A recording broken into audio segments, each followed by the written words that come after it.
তো জালসা করে 100% মানুষকে শিক্ষিত করা যাবে না। হুজুরের কথা শুনে ঠিক বলার নাম ইসলাম শিক্ষা নয়। বড় মাহফিল করার কোটি মানুষ উপস্থিত হবে ওই প্রোগ্রামে, তার নাম ইসলাম শিক্ষার বাস্তবায়ন নয়। আপনি ভুল বুঝেছেন।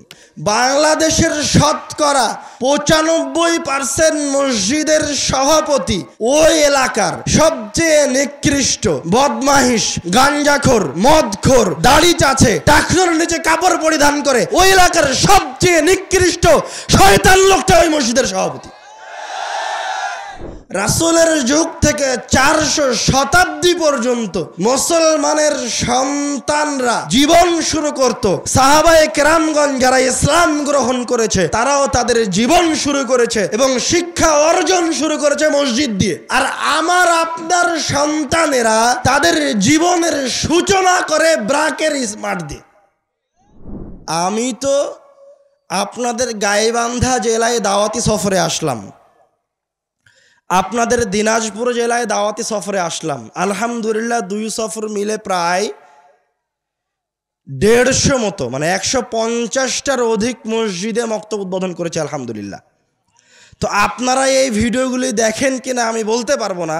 আমাদের ফেসবুক পেজেও আছে, ইউটিউবেও আছে, আলে ইতিসাম টিভিতে। আপনাদের এই প্রোগ্রামে আপনাদের অনেক উপজেলায় গেছি, ওখানকার কেউ এই জায়গায় উপস্থিত আছেন কিনা বলতে পারবো না। শয়তান পুরা সিস্টেমটাকে পরিবর্তন করে দিয়েছে আমাদের। প্রত্যেকটা মসজিদে মসজিদে গিয়ে আমি কথা বলেছি যে প্রোগ্রাম করে বাংলাদেশের 100% মানুষকে ইসলাম শিক্ষায় শিক্ষিত করা যাবে না। শুধু মাদ্রাসা দিয়ে বাংলাদেশের 100% সন্তানকে, মানুষকে ইসলাম শিক্ষায় শিক্ষিত করা যাবে না। মানুষকে ঘুরে এমন এক জায়গায় নিয়ে আসতে হবে, এমন একটা শিক্ষা কেন্দ্রে নিয়ে আসতে হবে যেই জায়গায় সবাই উপস্থিত হতে পারবে। ওই শিক্ষা কেন্দ্রটা কি? মসজিদ, মক্তব। ওই শিক্ষা কেন্দ্রটা হচ্ছে মসজিদ। কেন হবে না আপনার মনে এবার প্রশ্ন, কেন হবে না? হবে না এই জন্য মাদ্রাসায় শতকরা 2% ছাত্র পড়াশোনা করে, বাকি 98% শিক্ষার্থী স্কুলে পড়ে। এই প্রোগ্রাম করা হবে না কেন? প্রোগ্রাম বছরে আপনি 1 বার 2 বার 3 বার 5 বার করবেন। আপনি বলেন যে আমি সারা বছর প্রোগ্রাম করে কোনো এক এলাকার মানুষকে দিনের সব বিধান শিখিয়েছি? শিখাইনি। সালাত আদায় করা শিখিয়েছি, ইমানের রূহকে শিখাতে পেরেছি, কোরআনুল কারীম পড়াকে শিখাতে পেরেছি। তো জালসা করে 100% মানুষকে শিক্ষিত করা যাবে না। হুজুরের কথা শুনে ঠিক বলার নাম ইসলাম শিক্ষা নয়। বড় মাহফিল করার কোটি মানুষ উপস্থিত হবে ওই প্রোগ্রামে, তার নাম ইসলাম শিক্ষার বাস্তবায়ন নয়। আপনি ভুল বুঝেছেন। রাসূল সাল্লাল্লাহু আলাইহি ওয়াসাল্লাম থেকে উনি যখন মক্কা থেকে মদিনায় হিজরত করলেন, সর্বপ্রথম তার বাড়ির জায়গাটা নির্ধারণ করার আগেই কিসের জায়গা নির্ধারণ করলেন? মসজিদের জায়গা নির্ধারণ করলেন। মসজিদের জায়গা নির্ধারণ করে ওই মসজিদকে কি করলেন? শিক্ষা কেন্দ্র করলেন মুসলমানদের জন্য, যে মুসলমানরা এই জায়গায় জমায়েত হয়ে দ্বীনের জ্ঞান অর্জন করবে, ঈমান কি জিনিস শিখবে। এই সুন্নাত সর্বপ্রথম রাসূল চালু করলেন। রাসূল এই সুন্নাত দীর্ঘ 4 শতাব্দী পর্যন্ত, 400 বছর পর্যন্ত জারি ছিল। 400 বছর পর্যন্ত ইসলামের ইতিহাসে সালাফে সালেহিনদের যুগে, আমাদের যুগে যেরকম মসজিদের বাহিরে মাদ্রাসা আছে, স্কুল আছে, কলেজ আছে, এরকম স্কুল কলেজ ছিল না। আমি যে আজহার বিশ্ববিদ্যালয়ে পড়েছি, ওই আজহার বিশ্ববিদ্যালয়ের শিক্ষকরা আজও আমাদেরকে গল্প শোনান যে এই আজহার বিশ্ববিদ্যালয় একসময় সম্পূর্ণটা ছিল মসজিদের ভিতরে। এক একটা মসজিদের এক একটা পিলারের পাশে বসে এক একজন বড় বড় বিদ্বান দার্স দিতেন। মসজিদের ভিতরেই দুনিয়াবি ইলমের দার্স হতো, মসজিদের ভিতরেই দ্বীনি ইলমের দার্স হতো। এক জায়গায় আপনার ইলমুল হান্দাসা ইঞ্জিনিয়ারিংয়ের দার্স হতো, আর এক জায়গায় ইলমুত তাফসির তাফসিরের দার্স হতো, এক জায়গায় ইলমুত তিব ডাক্তারি বিদ্যার দার্স হতো, আর এক জায়গায় উলুমুল হাদিস হাদিস শাস্ত্রের দার্স হতো মসজিদের ভিতরে সব। রাসূল সাল্লাল্লাহু আলাইহি ওয়াসাল্লাম মসজিদ কেন্দ্রিক একটা অবকাঠামো তৈরি করেছিলেন মুসলমানদের জন্য। শুধু শিক্ষা ব্যবস্থা নয়, ওই মসজিদ থেকেই পুরো দেশ পরিচালনা হতো। শুধু তাই নয়, ওই মসজিদ থেকেই ওই পাড়ায় ওই এলাকায় যত সমস্যা হতো সব সমস্যার সমাধান কোন জায়গায় হতো? ওই মসজিদের ইমামের কাছে। এবং এই 4 শতাব্দী পর্যন্ত মসজিদে ওই এলাকার ওই অঞ্চলের সবচেয়ে বড় বড় বিদ্বানগণ দার্স দিত, সবচেয়ে সম্মানিত মানুষ দার্স দিত। শুধু তাই নয়, রাসূল সাল্লাল্লাহু আলাইহি ওয়াসাল্লামের সাহাবীগণ যে দেশে দেশে যুদ্ধে গেলেন, শহীদ হয়ে গেলেন, তো আপনি কি বলতে পারবেন যে তারা দেশ জয় করার জন্য শহীদ হয়েছে? তারা কি ক্ষমতা অর্জন করার জন্য শহীদ হয়েছে? দেশ জয় করার জন্য শহীদ হয়েছে? জোরে বলেন। তারা দেশ জয় করার জন্য, ক্ষমতা অর্জন করার জন্য কোনো দেশে যুদ্ধ করতে যায়নি। তো তারা কেন যুদ্ধ করতে গেলেন? কেন গেলেন যুদ্ধ করতে? তারা যখন যেই এলাকায় গেছেন ওই এলাকার সরদারের কাছে, রাজার কাছে আগে পত্র লিখেছেন, রাসূলও পত্র লিখেছেন, তাদেরকে ইসলামের দিকে আহ্বান করেছেন, তাদের কাছে আরজি পেশ করেছেন, অনুরোধ করেছেন যে তোমার এই পাড়ায় এই এলাকায় গিয়ে মানুষকে কোরআনুল কারীমের আয়াত পড়ানো শিখাতে চাই, ঈমান কি জিনিস শিখাতে চাই, তোমরা আমাদেরকে অনুমতি দাও। যখন অনুমতি দেওয়া হয়নি তখন যুদ্ধে গেছেন। তারা দেশ জয় করার জন্য যুদ্ধে যাননি, ক্ষমতা জয় করার জন্য যুদ্ধে যাননি। তারা যুদ্ধে গেছেন ওই এলাকার মানুষকে কোরআনুল কারীমের একটা আয়াত শিখাবেন তাই। তারা যুদ্ধে গেছেন এই জন্য যে ওই এলাকার মানুষকে ঈমান কি জিনিস সেটা শিখাবেন তাই। তো শিক্ষা কেন্দ্রিক, মসজিদ কেন্দ্রিক মুসলমানদের সমাজ ব্যবস্থা গড়ে উঠেছে।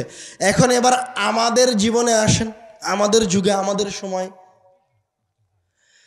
আমাদের সময়ে যদি ওপর থেকে শুরু করি, দেখেন প্রায় আমি যতটুকু দেখেছি বাংলাদেশের শতকরা 95% মসজিদের সভাপতি ওই এলাকার সবচেয়ে নিকৃষ্ট, বদমাহিস, গাঞ্জাখোর, মদখোর, দাড়ি চাছে, টাকনোর নিচে কাপড় পরিধান করে ওই এলাকার সবচেয়ে নিকৃষ্ট শয়তান লোকটা ওই মসজিদের সভাপতি।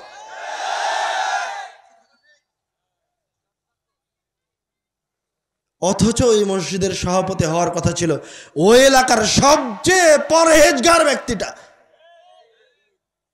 ওই এলাকার সবচেয়ে জ্ঞানী ব্যক্তি। তারপরে আসেন বাংলাদেশের শতকরা 95% আর এখন হবে না, শতকরা 99% মসজিদের ইমাম হচ্ছে ওই এলাকায় আর যত জ্ঞানী গুণী ব্যক্তি আছে তাদের তুলনায় সবচেয়ে কম জ্ঞানের অধিকারী। ইমামেরা কষ্ট পেয়েন না, আপনাদেরকে কষ্ট দেওয়ার জন্য বলিনি, এলাকার মানুষকে কষ্ট দেওয়ার জন্য বলিনি। অথচ ইসলামের ইতিহাস প্রমাণ করছে যে ওই এলাকার সবচেয়ে জ্ঞানী ব্যক্তিটা হবে ওই এলাকার মসজিদের ইমাম। তারপরে আসেন রাসূলের যুগ থেকে 400 শতাব্দী পর্যন্ত মুসলমানের সন্তানরা জীবন শুরু করত।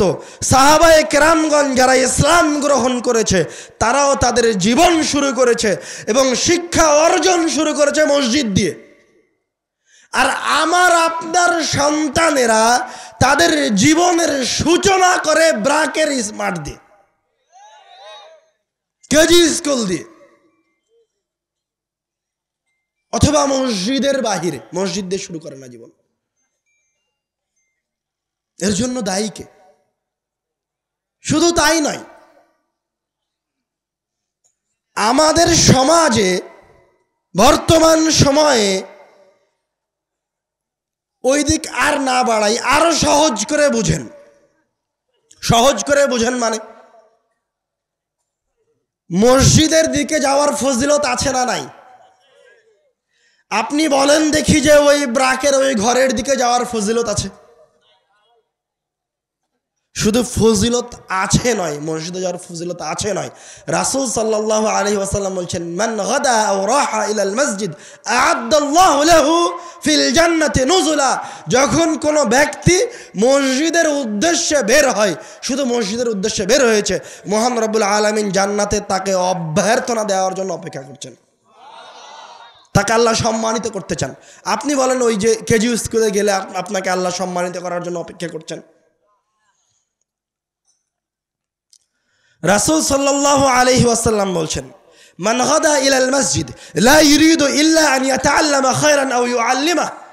যেই ব্যক্তি অথবা যেই শিক্ষক মসজিদের উদ্দেশ্যে বের হলো এই জন্য যে মসজিদে গিয়ে কিছু শিখবে অথবা মসজিদে গিয়ে কিছু পড়াবে, রাসূল সাল্লাল্লাহু আলাইহি ওয়াসাল্লাম বলছেন যে ওই ব্যক্তি, ওই শিক্ষার্থী মসজিদে বের হওয়াটা, ওই ব্যক্তির, ওই শিক্ষার্থীর মসজিদের দিকে যাওয়াটা, ওই ব্যক্তি, ওই শিক্ষার্থী হজ করতে গেলে, একটা হজ করলে যত নেকি হতো ওই মসজিদে পড়তে যাওয়ার কারণে আল্লাহ রাব্বুল আলামিন তার আমলনামায় তত নেকি লিখে দিবেন।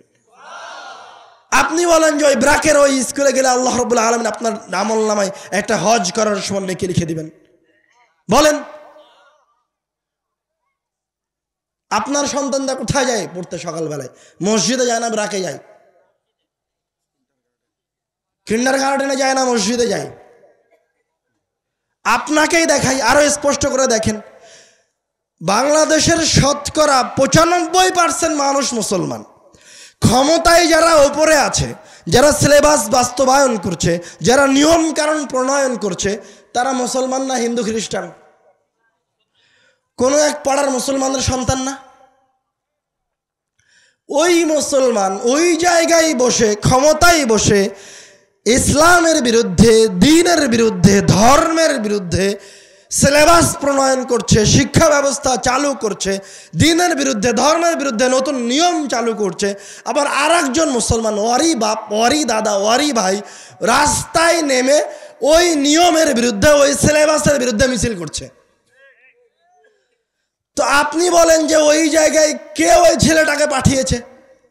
আপনি গড়েছেন ওই ছেলেটাকে, আপনার এলাকা থেকে ওই ছেলের মানুষ হয়ে গেছে। তো ওই ছেলেটাকে শয়তান কে বানিয়েছে? বদমাইশ কে বানিয়েছে? এবার বলতে মনে হয় কষ্ট লাগছে। আর বাপ মা বানিয়েছে, আমরা বানিয়েছি। রাসূল সাল্লাল্লাহু আলাইহি ওয়াসাল্লাম বলছেন, কুল্লু মাউলুদিন ইউলাদু আলাল ফিতরাহ। আল্লাহ রাব্বুল আলামিন প্রত্যেকটা সন্তানকে ইউলাদু আলাল ফিতরাহ, ঈমানের উপর জন্ম দিয়েছেন। প্রত্যেকটা সন্তান পাক্কা ঈমানদার হয়ে জন্মগ্রহণ করেছে। ফাআবাওয়াহুম ইউহাউইদানিহি আও ইউনাসসিরানিহি। আর ওই সন্তানটাকে ইহুদি কে বানিয়েছে? তার বাপ মা বানিয়েছে। আবাওয়াহুম ইউহাউইদানিহি, তার বাপ মা তাকে ইহুদি বানিয়েছে। আবাওয়াহুম ইউনাসসিরানিহি, তার বাপ মা তাকে নাসারা, খ্রিস্টান বানিয়েছে। তার বাপ মা তাকে ইহুদি বানিয়েছে, তার বাপ মা তাকে খ্রিস্টান বানিয়েছে। তো আপনার সন্তান যে শয়তান, এটা কে বানিয়েছে? আমি আপনি বানিয়েছি। আমার আপনার সন্তান যে নাফরমান, এটা কে বানিয়েছে? আমি আপনি বানিয়েছি। বলতে মনে হয় খুব কষ্ট লাগছে। এবার তো আপনি বিপদে পড়ে গেছেন, আমরা নিজে বিপদে পড়ে গেছি। দায়ী তো আমরা নিজে। আপনার সন্তানের জীবন মসজিদের মাঠ, মসজিদের মেঝে থেকে শুরু হয়নি। আপনার সন্তান ইমানদার অবস্থায় জন্মগ্রহণ করেছিল, কিন্তু আপনি ওকে ব্রাকে পাঠিয়েছেন, আপনি ওকে কিন্ডারগার্টেন স্কুলে পাঠিয়েছেন, আপনি ওকে বাহিরে মূল্যায়ন করেছেন, আপনি ওর জীবনের সূচনা করেছেন ইহুদি খ্রিস্টানদের পোশাক দিয়ে, ছোট ছোট প্যান্ট শার্ট দিয়ে শুরু করেছেন না করেননি? শুধু তাই নয়, আবার মসজিদে ফিরে আসেন। ওই কিন্ডারগার্টেন স্কুলে জমা হয়ে এবিসি পড়ার কোনো আলাদা ফজিলত আছে? রাসূল সাল্লাল্লাহু আলাইহি ওয়াসাল্লাম বলছেন, মাজতামা কওমুন ফি বাইতিন মিন বুয়ুতিল্লাহ, যখন কিছু মানুষ মহান রব্বুল আলামিনের কোনো ঘরে, কোনো মসজিদে উপস্থিত হয়ে ইয়াতুলুনা কিতাব আল্লাহ, মহান রব্বুল আলামিনের কিতাবকে তেলাওয়াত করে, ইয়াতাদারাসুনা বাইনাহুম, তাদের মাঝে কোরআন হাদিস নিয়ে কথা বলে, মানে দ্বীনি জ্ঞানের আলোচনা করে, ইল্লা নাযালাত আলাইহিমুস সাকিনাহ, মহান রব্বুল আলামিন তাদের ওপর, যারা মসজিদে বসে পড়াশোনা করছেন তাদের ওপর, ইল্লা নাযালাত আলাইহিমুস সাকিনাহ, তাদের উপর আসমান থেকে প্রশান্তি অবতীর্ণ করেন, ওয়া গাশিয়াতহুমুর রাহমাহ, এবং মহান রব্বুল আলামিনের রহমত তাদেরকে ঢেকে ধরে রাখে, ওয়া হাফাতহুমুল মালায়েকা, আর যে ফেরেশতারা ওদেরকে দেখেছে যে ওরা মসজিদে বসে জ্ঞান চর্চা করছে, তখন ফেরেশতারা ওই মসজিদে ঢুকে ওদেরকে ঘিরে ধরে থাকে। এই যে আপনারা হাঁটা চলাফেরা করছেন কেন? আর স্টেজে বারবার নড়াচড়া করছেন কেন? ওই জায়গায় কেউ দাঁড়িয়ে যান, কেউ চলাফেরা করবেন না। গুরুত্বপূর্ণ কথা বলছি, আপনার সন্তানটাই ওই পার্লামেন্টে বসে ইহুদিদের নিয়ম বাস্তবায়ন করে। আপনার দাদাই, আপনার মদখোর গাঞ্জাখোর দাদাই ওই মসজিদের সভাপতি, যে মসজিদে মক্তব নাই।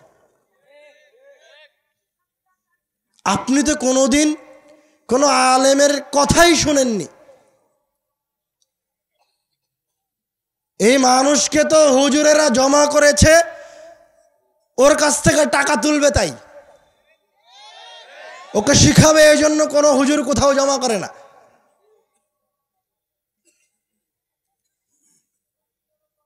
আপনাদের আবেগকে নিয়ে, মুসলমানদের আবেগকে নিয়ে ছিনিমিনি খেলা হয়। মুসলমান সম্মানিত জাতি, শ্রেষ্ঠ জাতি। আপনি বলেন যে আপনি জনসংখ্যায় কম, আজকে আপনি কি আজকে জনসংখ্যায় কম? তো বলেন যে পৃথিবীতে আপনি সবচেয়ে বেশি সম্মানিত, সবচেয়ে বেশি শ্রেষ্ঠ। আপনি যদি আমেরিকায়, যুক্তরাষ্ট্রে, যুক্তরাজ্যে, কানাডায় গিয়ে বলেন আমি মুসলমান, তো আপনার মুখের ওপর থুতু ফেলবে। আপনি বলেন আপনি শ্রেষ্ঠ, কেন আপনি অপমানিত?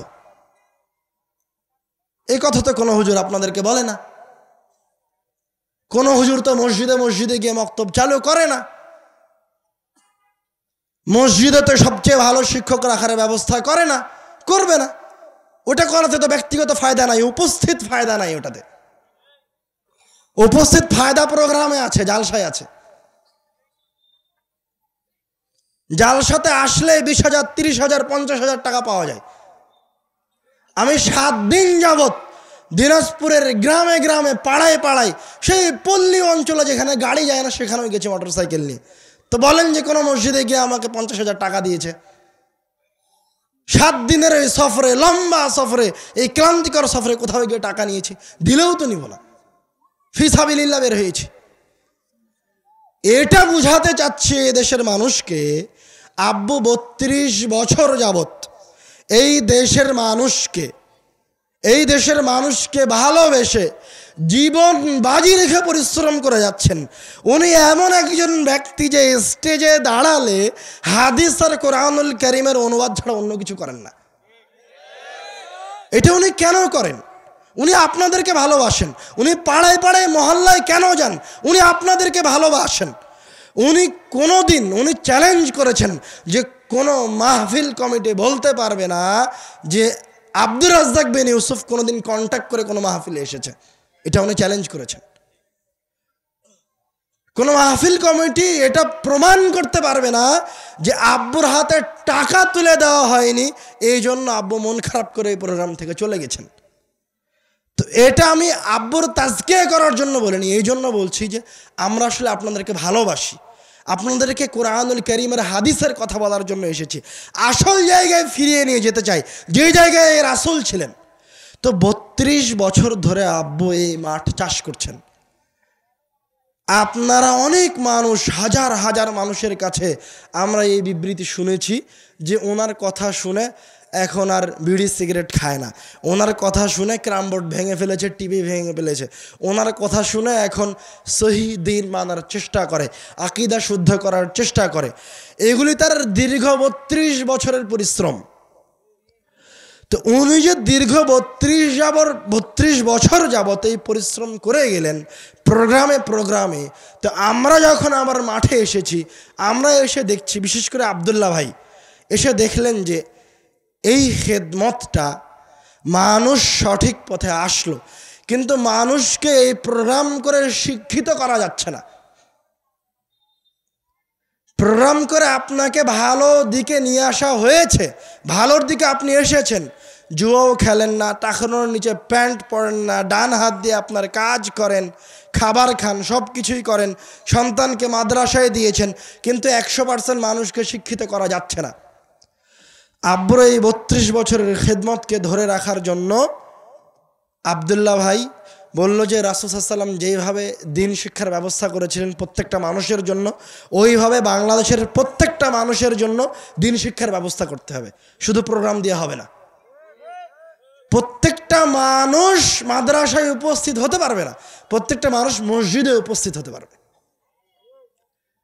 তো যারা আব্বুর কথা শুনে আব্বুকে ভালোবাসে, তাদের কাছে যত মসজিদ আছে, যত মসজিদ থেকে আমাদের কাছে আবেদন এসেছে যে আমাদের মসজিদে আমরা কোরআনুল কারীমের শিক্ষা এবং দিন শিক্ষা চালু করতে চাই, আমরা সবার মসজিদে ফিসাবিল্লাহ ফ্রিতে গিয়ে ওই মসজিদগুলো উদ্বোধন করছি।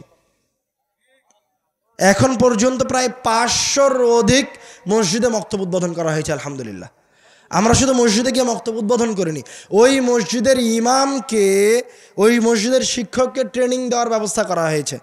জামিয়া সালাফিয়া আব্বু বাংলাদেশে এক ব্যতিক্রম ধর্মী প্রতিষ্ঠান গড়ে, যেমন তিনি সবচেয়ে বৃহৎ প্রতিষ্ঠান গড়েছেন, ওই রকম সবচেয়ে যোগ্য বড় বড় বিদ্বানগণকে নিয়ে এসে জামিয়া সালাফিয়ায় এক জায়গায় করেছেন। দেশ বিদেশের বড় বড় শিক্ষক জামিয়া সালাফিয়ায় আছে। আপনাদের মসজিদের এই মক্তবের ইমামগুলিকে আমরা ওই জামিয়া সালাফিয়ার দেশ বিদেশের বড় বড় বিদ্বানদের কাছে 7 দিনের প্রশিক্ষণের ব্যবস্থা করেছি। ইমাম ফ্রিতে জামিয়া সালাফিয়ায় আসবে, থাকবে, খাবে। 7 দিন যাবত এই বড় বড় বিদ্বানদের কাছে প্রশিক্ষণ নিবে, কিভাবে পড়াতে হয়, কিভাবে একজন সন্তানকে গড়ে তুলতে হয়। তারপরে আবার ফ্রিতে আপনাদের মসজিদে ফিরে আসবে। তার কাজ শুধু একটাই, আপনার এলাকার আপনার সন্তানদেরকে আপনাদেরকে সঠিকভাবে পড়াবে। সব খরচ বহন করছে জামিয়া সালাফিয়া। আমরা কোন জায়গায় থেকে এখানে এসেছিলাম? মসজিদের কথা বলতে বলতে আমরা একটা হাদিসের অনুবাদ করছিলাম। রাসূল সাল্লাল্লাহু আলাইহি ওয়াসাল্লাম বলছেন, যখন কেউ মসজিদে উপস্থিত হয়ে পড়াশোনা করে, তখন মহান রব্বুল আলামিন তার ফজিলতে 3টা জিনিস রেখেছেন। 1, ইল্লা নাযালাত আলাইহিমুস সাকিনাহ, তাদের উপর মহান রব্বুল আলামিনের প্রশান্তি অবতীর্ণ হয়। গাশিয়াতহুমুর রাহমাহ, মহান রব্বুল আলামিনের রহমত তাদেরকে ঢেকে থাকে। হাফাতহুমুল মালাইকা, এবং ফেরেশতারা তাদেরকে ঘিরে ধরে রাখে। আপনি বলেন যে এই মর্যাদাগুলি যদি আপনার সন্তান অথবা আপনি ব্রাকে গিয়ে পড়তে বসেন তাহলে আছে? ব্রাকে গিয়ে পড়লে আছে? কেজি স্কুলে গিয়ে পড়লে এই মর্যাদা আছে? নাই। এখানেই শেষ নয়, এই 3টে গেল আপনাকে দিচ্ছে আল্লাহ মসজিদে আসার কারণে। 4 নাম্বার বাক্যে আসেন। রাসূল সাল্লাল্লাহু আলাইহি ওয়াসাল্লাম বলছেন যে আপনি যে মসজিদে এসে পড়াশোনা করছেন, তো মসজিদটা কার ঘর? না আপনাদের মালিকানার, না ওই মসজিদের মোতাওয়াল্লির। ওই ঘরটা হচ্ছে মহান রব্বুল আলামিনের। তো আপনার বাড়িতে যখন মেহমান আসে তখন আপনি খুশি হন না? হন না? সব মেহমান আসলে আবার খুশি হন না। সহজ করে বলি, আপনার বাড়িতে যখন আপনার মেয়ে জামাইটা আসে তখন আপনি তার জন্য খুব ভালো ব্যবস্থা করেন না? সাধারণত মেয়ে জামাই ওই মানুষের কাছে, ওই পরিবারের কাছে সবচেয়ে বেশি প্রিয় মানুষ, সবচেয়ে বেশি সম্মানী। ওটা বেটির জামাই যে কত ধরনের আয়োজন থাকে, বিরিয়ানি, গোস্ত ভুনা, নানান খাওয়া দাওয়ার আয়োজন থাকে। তো আপনার জামাই যদি আপনার বাড়িতে না আসে অথবা বাড়িতে এসে না খেয়ে ঘুরে যায়, তো আপনি কি খুশি হবেন? বেজার হবেন। শুধু বেজার হবেন না, আপনি টেনশনে, ডিপ্রেশনে পড়ে যাবেন যে মেয়ের সাথে কিছু হলো কিনা, জামাই নারাজ কেন। তো একটা মানুষ আপনার বাড়িতে আসলে আপনি তার এভাবে অভ্যর্থনার ব্যবস্থা করেন আপনার বাড়িতে আসলে। তো রাসূল বলছেন মসজিদটা কার বাড়ি, কার ঘর? মহান রব্বুল আলামিনের ঘর। আল্লাহ রব্বুল আলামিনও চান তার বান্দারা, তার গোলামেরা মসজিদে উপস্থিত হোক। মসজিদে উপস্থিত হয়ে মহান রব্বুল আলামিনের কাছ থেকে একটু আপ্যায়ন গ্রহণ করুক। মহান রব্বুল আলামিন বান্দাদের জন্য, তার গোলামের জন্য মসজিদে একটু বিরিয়ানি রেডি করে রেখেছে, গোস্ত বোনা রেডি করে রেখেছে, তারা এসে ওগুলো একটু খাক। আপনি আবার মনে করেন না যে মসজিদে সত্যি সত্যি আল্লাহ বিরিয়ানি রাখে। আল্লাহ মসজিদে মহান রব্বুল আলামিনের আপ্যায়ন কি? মসজিদে মহান রব্বুল আলামিনের আপ্যায়ন হচ্ছে আল্লাহ চান তার একজন গোলাম মসজিদে আসবে, মসজিদে ঢুকে ওই যে তার কোরআনুল কারীমটা মসজিদে রাখা আছে ওটা খুলে কোরআনুল কারীমের একটা আয়াত সে তেলাওয়াত করবে। একটা আয়াত যখন তেলাওয়াত করবে তখন এবার মহান রব্বুল আলামিন তার উপর খুশি হচ্ছে। খুশি হয়ে কি করছে? তার প্রত্যেকটা অক্ষরের বিনিময়ে, যেমন আলিফ লাম মিম তেলাওয়াত করেছে, আমার আমলনামায় কত নেকি লেখা হয়েছে? 30 নেকি লেখা হয়েছে। এবার আপনি মসজিদে গিয়ে তেলাওয়াত করেছেন আলিফ লাম মিম, মহান রব্বুল আলামিনের ঘরে গিয়ে, তার বাড়িতে গিয়ে তেলাওয়াত করেছেন, মহান রব্বুল আলামিন আপনার আমলনামায় 30 নেকি, ওটা তো নগদ, ওটা তো রেখেছেনই, কিন্তু মসজিদে তার ঘরে গিয়ে তেলাওয়াত করার কারণে রাসূল সাল্লাল্লাহু আলাইহি ওয়াসাল্লাম বলছেন মহান রব্বুল আলামিন আপনি আল্লাহর রাস্তায় সবচেয়ে দামি উঁচু কোচ বিশিষ্ট একটা উটনি সাদকা করে দিলে যত নেকি হতো, ওই মসজিদে বসে একটা আয়াত পড়ার কারণে আপনার আমলনামায় আল্লাহ তত নেকি লিখে দিবেন। তো আল্লাহ এভাবে আপনাকে মেহমানদারি করাচ্ছেন মসজিদে। আপনি বলেন যে কোরআনুল কারীমে একটা আয়াত ওই কেজি স্কুলে গিয়ে পড়লে একটা উটের সমপরিমাণ নেকি হবে? বলেন যে কেজি স্কুলে গিয়ে একটা আয়াত পড়লে একটা বকরির সমান নেকি হবে? 5 টাকার সমান নেকি হবে? বলতে পারবেন না। অথচ মহান রব্বুল আলামিন এই কোরআনুল কারীমকে মসজিদে গিয়ে তেলাওয়াত করার কত ফজিলত রেখেছে। আর এমনি কোরআন হাদিসের আলোচনার ফজিলতের কথা তো বললাম, রহমত অবতীর্ণ হয়, সাকিনাহ প্রশান্তি অবতীর্ণ হয়, ফেরেশতারা ঘিরে ধরে থাকে। আরও অনেক হাদিস আছে, একটা আপনাদেরকে গল্পও বলি। আবু হুরায়রা রাদিয়াল্লাহু তাআলা আনহু থেকে বর্ণিত, ওনার সাথে ঘটনাটা। আবু হুরায়রা রাদিয়াল্লাহু তাআলা আনহু মদিনার বাজারে গিয়ে, বাজারে যে সমস্ত মানুষ দোকানপাটে বসে আছে ওদেরকে গিয়ে বলছে যে রাসূল সাল্লাল্লাহু আলাইহি ওয়াসাল্লামের সম্পদ ভাগ মানে বন্টন করে দেওয়া হচ্ছে, তোমরা বাজারে কি করছো? রাসূলের সম্পদকে বন্টন করা হচ্ছে, তোমরা রাসূলের সম্পদগুলিকে নিতে যাও। মানুষ দোকানপাট বন্ধ করে তাড়াতাড়ি করে সব মানুষ চলে গেছে। আবু হুরায়রা রাদিয়াল্লাহু তাআলা আনহু তাদেরকে বলে দিয়েছে যে রাসূল সাল্লাল্লাহু আলাইহি ওয়াসাল্লামের মিরাস সম্পদ মসজিদে বন্টন করা হচ্ছে। সবাই দোকানপাট বন্ধ করে মসজিদে চলে গেছে। গিয়ে দেখে মসজিদে কোনো কিছু নাই, কোনো টাকা পয়সা তো দেখা যায় না। ওরা ফিরে এসে আবার আবু হুরায়রা রাদিয়াল্লাহু তাআলা আনহুকে বলছে যে কই, আমরা তো মসজিদে কোনো কিছু দেখলাম না। তখন আবু হুরায়রা রাদিয়াল্লাহু তাআলা আনহু বলছে, কেন তুই মসজিদে কোনো কিছুই দেখোনি? তখন ওরা বলছে, হ্যাঁ দেখলাম, কিছু মানুষ মসজিদে সালাত আদায় করছিল, কিছু মানুষ মহান রব্বুল আলামিনের জিকিরে লিপ্ত ছিল। তখন আবু হুরায়রা রাদিয়াল্লাহু তাআলা আনহু বলছেন, ওয়াইহাকুম, হায় হায়, এটাই তো মহান রাসূল সাল্লাল্লাহু আলাইহি ওয়াসাল্লামের সম্পদ। ওয়াইহাকুম, এটাই তো রাসূল সাল্লাল্লাহু আলাইহি ওয়াসাল্লামের মিরাস। নবী রাসূলদের কি কোনো সম্পদ আছে? আল উলামা ওয়ারাসাতুল আম্বিয়া, আলেমগণ হচ্ছে রাসূলগণের উত্তরাধিকারী। আপনি মরে গেলে আপনার সম্পদের মালিক কে? আপনার সন্তানেরা। তো রাসূল চলে গেছে, রাসূলের সম্পদ হচ্ছে জ্ঞান, শিক্ষা, জিকির, আজকার। ইন্নামা ইয়াখশাল্লাহু মিন ইবাদিহিল উলামা, যারা জ্ঞানী ব্যক্তি তারা মহান রব্বুল আলামিনের জিকির করবে, আল্লাহকে ভয় করবে। তো রাসূলের সম্পদ হচ্ছে কেউ তার সুন্নাত অনুযায়ী মহান রব্বুল আলামিনের ইবাদত করবে।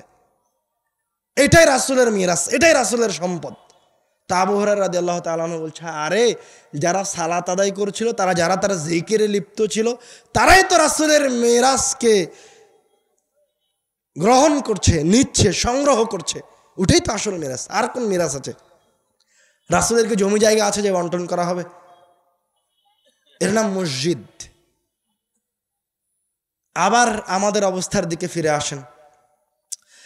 দেখা গেল মসজিদের দিকে গেলেই মহান রব্বুল আলামিন জান্নাতে ওই ব্যক্তিকে সম্মানিত করার, ওই ব্যক্তিকে আপ্যায়ন করার ব্যবস্থা করেন। আর মসজিদে ওটা গেল মসজিদে এমনি গেলে। আর একটা হচ্ছে মসজিদে পড়াশোনার জন্য গেলে ওই ব্যক্তির আমলনামায় কি লেখা হয় ভুলে গেছেন এত দ্রুত? কেউ যদি মসজিদে পড়াশোনার জন্য যায় অথবা পড়ানোর জন্য যায়, তো ও একটা হজ করতে গেলে, একটা হজ করলে যত নেকি হতো তত নেকি তার আমলনামায় লেখা হবে। হাদিসগুলি ভুলে যেন, এই হাদিসগুলি আপনাকেই মনে করে রাখতে হবে। পরের দিন আপনাকে আপনার এলাকার, এটা তো আমানত, আমি যেগুলো বলছি এগুলো আমানত, এগুলো শিক্ষা। আমি আমার গল্প বলিনি। আমি রাজশাহী থেকে কিভাবে এখানে এসে পৌঁছলাম এই গল্প আমি আপনাদেরকে শোনাতে আসিনি, রাসূলের হাদিসের অনুবাদ করছি। মনে রাখেন, ভুলে যেন না। এই হাদিসের অনুবাদ, এই বাংলাটা অন্তত গল্প আকারে আপনার মসজিদের মোতাওয়াল্লির সামনে গিয়ে বলবেন।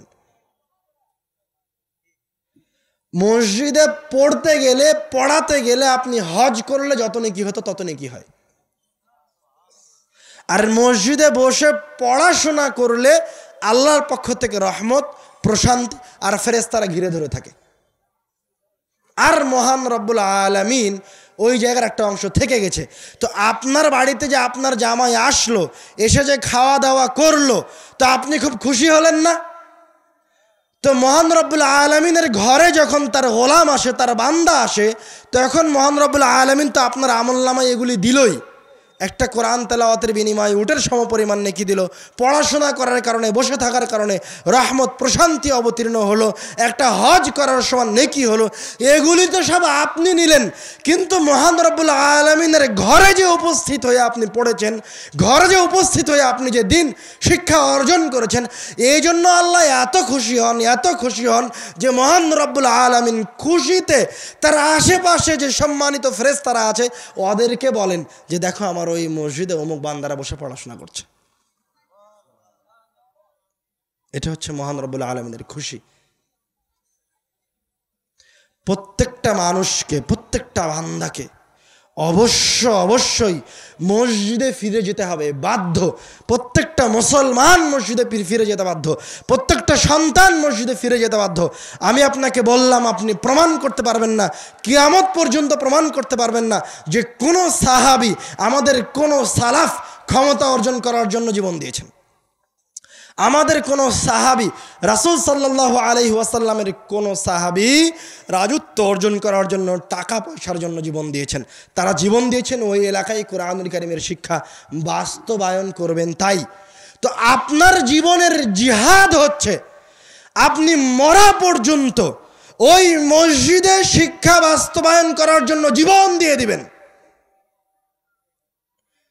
প্রয়োজনে ওই মসজিদে শিক্ষা বাস্তবায়ন করতে গিয়ে যদি আপনার জীবন দিয়ে দিতে হয়, ওই মসজিদ কমিটি যদি আপনাকে জবাই করে, তো আপনি আল্লাহর রাস্তায় জবাই হয়ে যান। ওটাই আপনার শহীদের মর্যাদা। রাস্তায় গিয়ে মরা শহীদের মর্যাদা নয়। ওই শিক্ষার জন্য মরেন, ওই ইলমের জন্য মরেন, ওই জ্ঞানের জন্য মরেন। আপনাকে তো বললাম, আপনি আজকে সংখ্যায় বেশি, সংখ্যায় আজকে মুসলমানের অভাব নাই, আজকে মুসলমানের ক্ষমতার অভাব নাই। মুসলমানরা আজকে, মুসলমানদের কাছেও আজকে পারমাণবিক বোমা আছে, আছে না নাই? আছে পারমাণবিক বোমা মুসলমানদের কাছে। মুসলমানদের কাছে পরাশক্তিদের সমান শক্তি আছে, কিন্তু মুসলমানরা অপমানিত, অপদস্থ। কেননা তারা অশিক্ষিত মুসলিম। আমি আপনি মুসলমান, কিন্তু আমরা শিক্ষিত মুসলমান নাই। এটা হচ্ছে আমাদের সাথে আর সালাফদের সাথে পার্থক্য। এটা হচ্ছে ওই মুসলমানদের সাথে যারা সম্মানিত ছিল, বিজয় অর্জন করেছিল, তাদের সাথে আমাদের পার্থক্য। আমরা কেমন মুসলমান? আমাদের বাপ মুসলমান ছিল তাই মুসলমান, আমাদের ভাই মুসলমান ছিল তাই মুসলমান, আমাদের বাপ দাদা হানাফি ছিল তাই আমরা হানাফি, বাপ দাদা আহলে হাদিস ছিল তাই আমরা আহলে হাদিস। আমাদের জন্ম যদি আল্লাহ না করুক কোনো হিন্দু ঘরে হতো, তো আমরা হিন্দু থেকে যেতাম। মহান রব্বুল আলামিনের অনেক বড় নিয়ামত যে আল্লাহ রব্বুল আলামিন আমাদেরকে কোনো মুসলমান ঘরে জন্ম দিয়েছেন।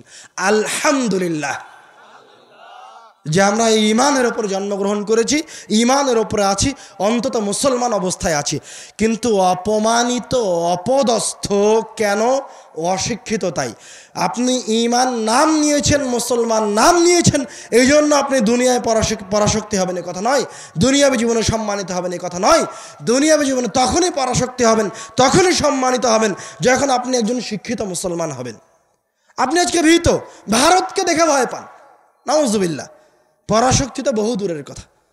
সাহাবায়ে কেরামগণ পরাশক্তির সাথে যুদ্ধ করেছে, যুদ্ধ করেনি? 2 লক্ষ শত্রু বাহিনীর সামনে 2000 মুজাহিদ দাঁড়িয়ে আছে। 2 লক্ষ সৈন্য যদি তাদের উপর দিয়ে দৌড়ে পার হয়, তো কিছুক্ষণ পর 2000 সৈন্যকে, 2000 মুজাহিদকে খুঁজে পাওয়া যাবে না। কিন্তু তারা কোন শক্তি বলে, কোন বিশ্বাসে 2 লক্ষ সৈন্যের সামনে দাঁড়িয়ে থেকে জয় ছিনিয়ে নিয়ে আসলেন? তাদের কাছে কি ছিল? ঈমান তো আপনার কাছেও আছে, আপনি কি অমুসলিম নাকি?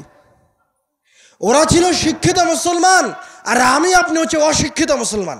ওদের মতো ঈমান আমাদের নয়। ওদের মতো ঈমান আমাদের নয় মানে তারা রাসূলের ওই হাদিসকে জানতো, যে হাদিসে রাসূল সাল্লাল্লাহু আলাইহি ওয়াসাল্লাম বলছেন, ইন্না হাযাল কুরআনা মা'জাবাতুল্লাহ, এই কোরআনুল কারীম হচ্ছে এই দুনিয়াবী জীবনে মুমিনদের জন্য, মুসলমানদের জন্য মা'জাবাতুল্লাহ, মেহমানখানা, সেফ হাউস। ফামান দাখালা ফিহি ফাহুয়া আমিন, যে কোরআনুল কারীমকে দিয়ে আমার কাছে আশ্রয় চাইবে, আমি আল্লাহ তাকে যে কোনো ধরনের বিপদ থেকে আশ্রয় দিব। সেফ হাউস মানে মনে হয় বুঝেননি। বর্তমান সময়ে যখন যুদ্ধ হয় তখন গুলি যেন গায়ে প্রবেশ না করে, এই জন্য আমরা জ্যাকেট প্রুফ জামা গায়ে দেই। গুলি করলে জ্যাকেট প্রুফ জামা ভেদ করে গুলি ভেতরে ঢুকবে না। ওপর থেকে বোমা ফেললে যেন কোনো ক্ষতি না হয়, এই জন্য সেফ হাউস নির্মাণ করা হয় মাটির নিচে। ওপরে বোমা ফেলেন, ঘরের ভিতরে যারা আছে ওদের কোনো ক্ষতি হবে না। তো রাসূল সাল্লাল্লাহু আলাইহি ওয়াসাল্লাম বলছে, মুমিনদের জন্য বুলেট প্রুফ জ্যাকেট, মুমিনদের জন্য সেফ হাউস হচ্ছে মা'জাবাতুল্লাহ। মহান রব্বুল আলামিনের পক্ষ থেকে মুসলমানদের জন্য, মুমিনদের জন্য বুলেট প্রুফ জ্যাকেট আর সেফ হাউস হচ্ছে কোরআনুল কারীমের আয়াতগুলি। তো ওই যে 2000 বাহিনী, 2 লক্ষ বাহিনীর সামনে দাঁড়িয়ে আছে, ওই 2000 বাহিনীর প্রত্যেকটা মুসলমান, শিক্ষিত মুসলমান, ওরা এটা খুব ভালোভাবে জানে যে কোরআনকে আমি অন্তরে ধারণ করি। ওই কোরআনুল কারীমের একটা শব্দ, একটা অক্ষর, একটা বাক্য আমার সামনে দাঁড়িয়ে থাকা 2 লক্ষ বাহিনীকে তছনছ করে, ছিন্ন ভিন্ন করে দিতে, ধ্বংস করে দিতে সক্ষম। এই বিশ্বাস তাদের কাছে ছিল, তাদের ওই শিক্ষিত ঈমানের কাছে ছিল। এই জন্য ওরা শক্ত মনোবল নিয়ে দাঁড়িয়ে থেকেছে। এই জন্য ওরা 2 লক্ষ সৈন্যের উপর জয় অর্জন করেছে। কেননা জয় তো হাতিয়ার দিয়ে নয়, আপনি তো ভুল বুঝেছেন। জয় হাতিয়ার দিয়ে নয়, অস্ত্র দিয়ে মুসলমানরা কোনোদিন যুদ্ধ করেনি। যারা 2 লক্ষ প্রতিপক্ষ দাঁড়িয়ে আছে, তাদের কাছে ওই যুগের সবচেয়ে ভালো হাতিয়ার আছে। তারা সংখ্যায় বেশি, তারা শক্তিতে বেশি, তারা অর্থ সম্পদে বেশি। আর যে মুজাহিদ বাহিনী দাঁড়িয়ে আছে, তারা সংখ্যায় কম, অর্থ সম্পদে কম, শক্তিতে কম, সব দিক থেকেই কম। তো আমাদের আসল শক্তি হচ্ছে শিক্ষা। এর মানে এই নয় যে আপনি শিক্ষার জন্য একদিন মসজিদে গেছেন আর আল্লাহ সব ব্যবস্থা করে দিয়েছে, এমনটা নয় শিক্ষা। আপনার সন্তানকে একদিন মসজিদে পাঠিয়েছেন, হয়ে গেছে, এর নাম নয় শিক্ষা। ইকরা বিসমি রাব্বিকাল্লাযী খালাক যেই দিন অবতীর্ণ হয়েছে, ওই দিনই কি মুসলমানরা অর্ধ পৃথিবীর শাসন ক্ষমতা অর্জন করেছেন? করেননি। তার দীর্ঘ 40 বছর পর মুসলমানরা পরাশক্তিতে পরিণত হয়েছেন, সম্মানিত হয়েছেন, সর্বশ্রেষ্ঠ হয়েছেন। দীর্ঘ 40 বছর যাবৎ কিতাবের ওই আয়াতগুলি মানুষকে শিখাতে হয়েছে। ওরা কিন্তু কিতাবের আয়াত মানুষকে শিখেছে, ওরা কিন্তু অস্ত্র বানানো শিখায়নি, ওরা কিন্তু শক্তি অর্জন করেনি, অর্থ সম্পদ উপার্জন করতে যায়নি। কি করতে গেছে? কিতাবের আয়াতকে শিখাতে গেছে। তো আস্তে আস্তে মহান রব্বুল আলামিন ওদেরকে পরাশক্তি করে দিয়েছেন। রাসূল নিজে বলছেন, ওমর রাদিয়াল্লাহু তাআলা আনহু থেকে বর্ণিত, তিনি বলেন, রাসূল সাল্লাল্লাহু আলাইহি ওয়াসাল্লাম বলছেন, ইন্নাল্লাহ ইয়ারফাউ বিহাযাল কিতাবি আকওয়ামান ওয়া ইয়াদাউ বিহি আখারিন। আল্লাহ রাব্বুল আলামিন এই কিতাবকে দিয়ে একটা জাতিকে সম্মানিত করেন, আবার এই কিতাবকে দিয়ে একটা জাতিকে অপমানিত করেন। আপনি বলেন যে আমাদের মসজিদে কোরআন মাজিদের অভাব আছে? মসজিদে কোরআন মাজিদের অভাব আছে? এমন কোন মুসলমানের বাড়ি আছে যে বাড়িতে মসজিদ নাই? এমন কোন ঘর আছে, এমন কোন মুসলমানের বাড়ি আছে, এমন কোন পরিবার আছে যে পরিবারের কাছে একটা কোরআন মাজিদ নাই? বলেন দেখি। নাই। সব পরিবারে পরিবারে, প্রত্যেকটা বাড়িতে বাড়িতে কোরআন মাজিদ আছে। তো আপনি অপমানিত কেন? আরে কোরআন মাজিদ দিয়েই আপনি অপমানিত হবেন, অপদস্থ হবেন, লাঞ্ছিত হবেন, এ কথা রাসূল বলে গেছেন। ইন্নাল্লাহ ইয়ারফাউ বিহাযাল কিতাবি আকওয়ামান ওয়া ইয়াদাউ বিহি আখারিন। আল্লাহ রাব্বুল আলামিন এই কিতাবকে দিয়ে একটা জাতিকে সম্মানিত করেন, আবার এই কিতাবকে দিয়ে অপমানিত করেন। আপনি অপমানিত, অপদস্থ এই জন্য যে আপনার কাছে কোরআনুল কারীম আছে কিন্তু এই কিতাবের মূল্যায়ন নাই। আপনি প্রত্যেক দিন সকাল সন্ধ্যা ওই কিতাবকে অপমান করেন। কিভাবে অপমান করেন? আপনি সকালবেলায় উঠে কোরআন মাজিদ তেলাওয়াত করেন না, আপনার সন্তান কোরআন মাজিদ পড়তে জানে না, আপনার সন্তান কোরআন মাজিদ পড়ে না, বাপ মা কোরআন মাজিদ পড়ে না, ভাই বোন কোরআন মাজিদ পড়ে না, এটাই কোরআন মাজিদের জন্য অপমান। আপনি কোরআনুল কারীমকে অপমান করছেন এইভাবে। আপনি কোরআনুল কারীম পড়েন, শুধু কোরআন মাজিদ পড়েন, শিখেন, আর একজনকে শিখান, মহান রব্বুল আলামিন আপনার অর্থ সম্পদও ফিরিয়ে দিবে, আপনার মান মর্যাদাও ফিরিয়ে দিবে, আপনার গৌরবও ফিরিয়ে দিবে, আপনার শক্তিও ফিরিয়ে দিবে, সব কিছুই ওইভাবে ফিরিয়ে দিবে যেভাবে এর আগে ফিরিয়ে দিয়েছেন। কোরআন মাজিদকে দিয়ে ফিরিয়ে দিবে। আপনি ভুল বুঝেছেন। এই যে কোরআন মাজিদ আমি ধরে আছি, এখন কি এই কোরআন মাজিদ আমার কোনো উপকার করতে পারবে? বলেন, পারবে? পারবে না। এই কোরআনুল কারীমকে দিয়ে যদি আপনি প্রাসাদ নির্মাণ করেন আর ওই প্রাসাদে ঢুকে বসে থাকেন, তো এই কোরআন মাজিদকে দিয়ে নির্মাণ করা প্রাসাদ আপনার সরিষা সম পরিমাণ উপকারে আসবে না। কিন্তু আপনি এই কিতাবের একটা আয়াত তেলাওয়াত করেন, সাথে সাথে আয়াত তেলাওয়াত করার সাথে সাথে কাজ শুরু করে দিবে। তেলাওয়াত করলেই কেউ আর আপনার কোনো ক্ষতি করতে পারবে না। তেলাওয়াত করলে আপনার মর্যাদা বৃদ্ধি পেতে থাকবে, তেলাওয়াত করলে আপনার উপর আল্লাহ রাব্বুল আলামিনের বরকত অবতীর্ণ হতে থাকবে, রহমত অবতীর্ণ হতে থাকবে। তো আপনি অপমানিত, অপদস্থ, অবহেলিত এই জন্য যে আপনি নিজে কোরআন চর্চা করেন না। আমার আপনার সন্তানেরা কোরআনুল কারীম চর্চা করে না। আমি আরও সহজ ভাষায় বলেছি যে আল্লাহ যদি এই এলাকার সব মানুষকে কোটিপতি করে দেন, তো আল্লাহর সম্পদ কি কমে যাবে? কম পড়বে না। আল্লাহ যদি আগামীকালকে থেকে এলাকাবাসীর ওপর রহমত বর্ষণ করেন, সবাইকে শিক্ষিত করে দেন, সবাইকে ভালো বাড়ি, খানা পিনা সব কিছু দিয়ে দেন, তো মহান রব্বুল আলামিনের কি কম পড়ে যাবে? যাবে না। তো আল্লাহ তো রহমত নিয়ে বসে আছেন, নেয়ামতগুলি নিয়ে বসে আছেন মহান রব্বুল আলামিন আপনাকে দেওয়ার জন্য, কিন্তু ওই নেয়ামত অবতীর্ণ হয় না আমার উপরে। আমরা ওই নেয়ামত থেকে বঞ্চিত এই জন্য যে আমার আপনার সন্তানেরা কোরআন পড়ে না, দিনকে মূল্যায়ন করে না। তো যেই সন্তান কোরআন মাজিদ পড়তে জানে না, আপনার পরিবারের, এই পাড়ার, এই গ্রামের ওই সন্তান হচ্ছে একটা মূল্যহীন সন্তান।